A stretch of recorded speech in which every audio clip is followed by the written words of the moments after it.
welcome to day one of E3 2010. Been a bit of an epic day. Started off with Nintendo's press show. Originally, word on the street was it was slightly underwhelming, but let's dig back into that. So Mr. Miyamoto on stage, always a bit of a pleasure. Sadly, Eugene couldn't get on stage to be there with him, and I think Mr. Miyamoto's pretty sad about that. But he did warm up when he started talking about Zelda Skyward Sword, and that really interesting way of using the remote and the nunchuck together. That looks really awesome. The big news, of course, is that 3DS. We've been hands-on this afternoon, and I have to say, I don't know how they do it. It's properly magic, yeah? It's voodoo or something. It's crazy. We saw a Metal Gear Solid trailer, butterflies coming out of the screen at you, snakes. Can you imagine creeping around, snaking, no silly goggle glasses on? Yes, I know I wear glasses, but you get the picture. It's properly good. Nintendogs in 3D, super cute, super fluffy. You can almost feel as though you touch it. I mean, the guys are saying, "I've touched 3D." It's like a epithetical moment, if epithetical is a word. If it's not, then we should make it up and use it to describe Nintendo 3DS. There's going to be loads of colours. It looks gorgeous. Taking pictures of your head in 3D. There's just it's fun in a box. It's awesome. What else did we do? Well, of course, GoldenEye.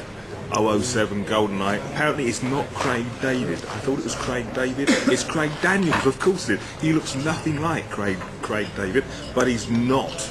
Obviously, he's not Sean Connery, but he does a good job nonetheless. Looking forward to that. Daniel Craig. It's Daniel Craig, not Craig David. He's a singer. Looks awesome. Very good. And Donkey Kong. Let's get retro, let's get fast. Proper scrolling, platforming gaming. Awesome.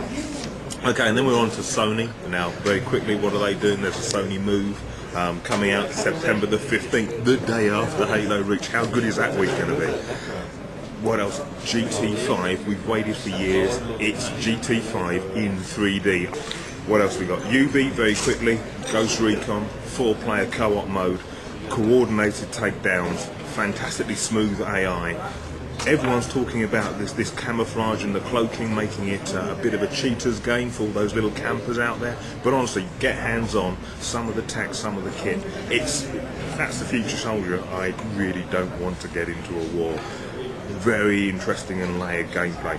Very interesting indeed. Driver. It's been a long time coming. Personal fan of Mr. Tanner.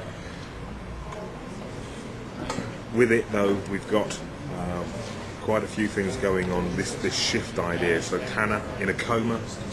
I'm going to say this. Is that really a little bit like Life on Mars? Ashes to Ashes bit of a vibe. But it does allow them to introduce this shift technique where you can jump from one car to another, reverse your direction, set up multi-car pile-ups, to get other non-playing characters to crash cars for you. And bizarrely, every time you jump into a car, that car is populated by someone, a character, a life. And of course, you've just taken over their car, so you take over their life. And some of these characters have missions that are playable as well. So it's quite a detailed and textured game. But of course, Disney with Epic Mickey. Disney's biggest title by far.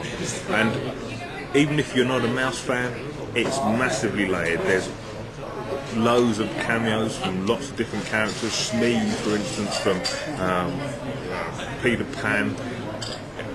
Many playable games, and of course it's all about painting and erasing, so you've got options and choices about how you play the game. Do you create enemies or do you create friends? The choice is yours as you try and repopulate this wasteland that Mickey's in. So day one, E3, so far so good. Cheers.